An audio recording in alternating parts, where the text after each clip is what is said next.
up, people? I'm back with another video. Thank y'all for pressing play and coming to check me out and hang out with me for a couple of minutes. So I just wanted to give y'all an update and let y'all know what I've been doing since the last time you saw me, basically. So I was prepping for a show. I started my show prep at the end of January, so I got about 13 to 14 weeks of like good dieting and good working out, and gave myself enough time to adjust to the routine of bodybuilding, because quite honestly, what I find out through going through the process of the show prep, that bodybuilding is you gotta live that shit, you know what I'm saying, while you're trying to get your body together to compete. You know, it's all about the sleeping, it's all about eating right, nutrient timing, water intake, all these things that you do to recover and to take care of your body. Is that to the max. You have to do this every day, 7 days a week, no days off. So yeah, so the process is very much so a process.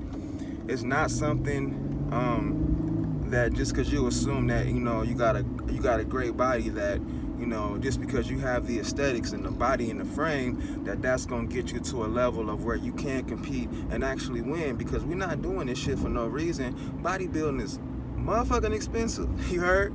Like, you gotta pay for tanning, you gotta pay for a membership fee, you gotta pay to register, and a lot of people do multiple classes. So just say $100 per class, picture taking, all of these things that you have to do, and let alone the prepping process of 12 weeks of purchasing enough food, enough nutrients, enough supplements, and also being able to get sauna time and doing things to recover. So it's something that you do have to be prepared for. You do have to be prepared to spend some money. You do have to be prepared to sacrifice. I tell you, my lowest time and my most difficult time was when I got my I was carb cycling throughout the whole time, but toward midway through, maybe like 8 weeks before the show, I reduced my calories again because I had hit a wall. I plateaued. I had a cheat day. Then I adjusted my calories going into that following Monday. All right. So towards maybe the 8 to 6 weeks, the last 8 to 6 weeks of me prepping, my calories carb cycling, I was at 1560 on a high day, and 1560 on a low day and 1620 on a high day. My carbs on a low day were 76 grams of carbs, and then my proteins were, of course, 1 gram per pound of body weight. And then on the high side, the 1620, I was doing 243 carbs and about 160 grams of protein. But I kept messing up my high carb days. One thing you have to remember is just because you have a certain amount of calories to eat, right? You assume that you can fit certain things into your caloric intake just because I want a candy bar. The candy bar is 300 calories, and I'm taking in 1,800 calories for the day. All right. You just took in 300 calories of nutrient deficient food. So it doesn't have the carbs that you need, doesn't have the proteins that you need. So with that being said, you have to be smart about how you intake food. You have to pay attention to how your body responds to carbs and fats, all right? So throughout the whole process, it's really like a science project, and you putting your body to the test to see what's gonna make the best aesthetic or give you the best look overall. And if you've never done this before, I would suggest working with a coach. I would suggest at least working with somebody on a nutrition side. And we ain't even talking about posing. You gotta be able to lock in, man. You gotta be able to not have any stress in your life, and you gotta be motivated. And when motivation ain't working, you gotta rely on dedication, right? So boom, 12 weeks plus into show prep, I'm a week away from the show, and I'm finna get ready to dry out so I can peek and see what my body's looking like. And then I get some news where I won't have the time, the availability to go ahead and go through my show just because of family responsibilities and work. So I'm like, damn, I went through this whole process, made this big sacrifice and this dedication. So I'm like, you know what? I'm here now, I may as well follow through. So that week before I dried out, I was 184 pounds and about 7% body fat. Like, I was looking good. I had never looked this way ever before in my life. Being a former fat kid, I'd have never thought that I could look this good, and I was proud of myself. But when I got that news, I did my best to follow through with that last week so I can peek and see my body. But I was like honestly stressed out and frustrated because I had been through the highs and the lows of the whole situation, and all I wanted was some medal at the end of the road, you heard? I wanted me a trophy, I wanted me something, you know what I'm saying, a certificate, something, because I was putting in that work. I was dedicated, I was researching, studying, doing everything I felt I needed to do to be successful throughout this process. And and not only me doing what I'm supposed to do, I'm also a person that likes to follow through. When I tell people I'm gonna do something, I'm gonna be successful at something, and I'm motivated, and you know what I'm saying, this is all I've been talking about since January, since the new year. No, 2021. Things weren't like, ideal for me to go into a process of like building for a show, right? So then 2022, I'm prepping for a show. I start in January again. I'm so focused. I'm laser focused, right? And I get a hernia. You know what I'm saying? Actually, the day I got a hernia, I was doing some rack pulls. You know what I'm saying? And when the hernia I know the exact day and time the hernia happened.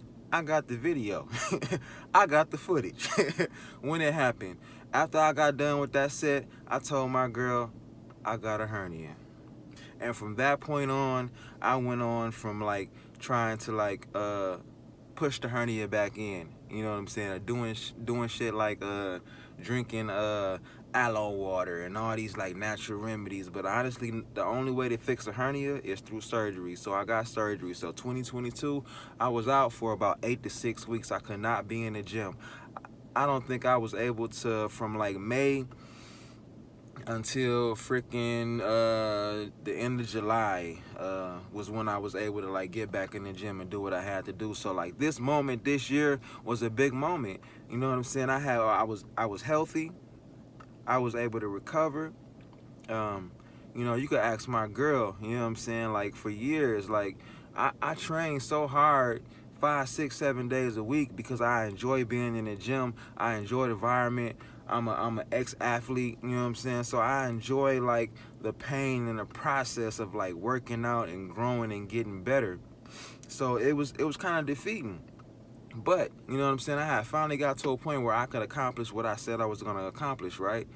And it was also my 40th birthday on Sunday, April 23rd. I turned 40, so it was a great way to like laminate this time in my life. You know what I'm saying? I love fitness. I do fitness for the last 5 or 6 years. Fitness has been my life each and every day. Sometimes from the time I wake up to the time I lay down. So I was hurt.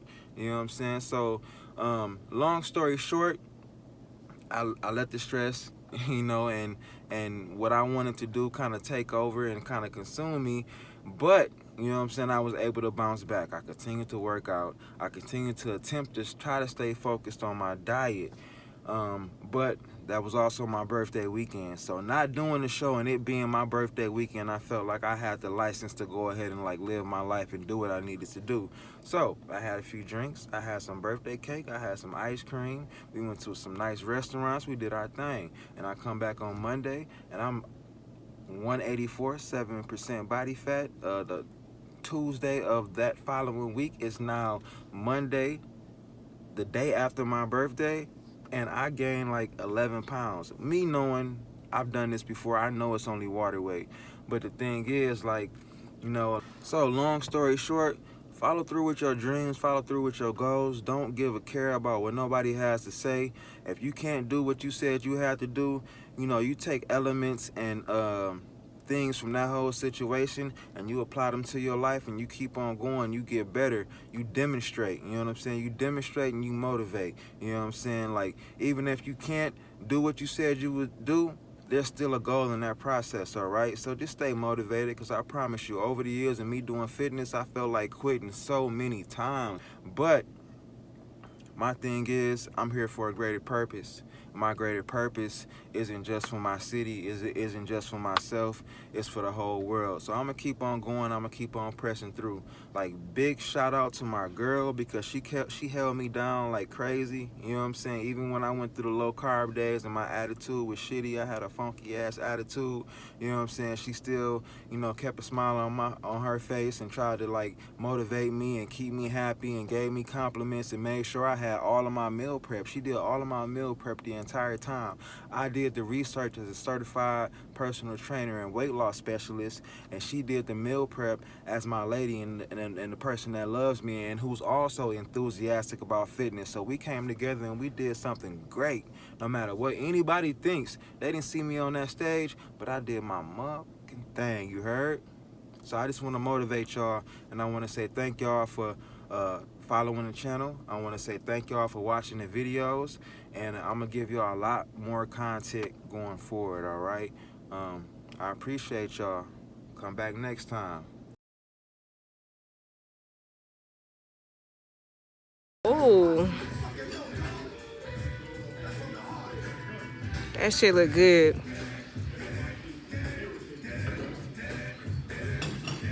I'm gonna go all the way around. Oh.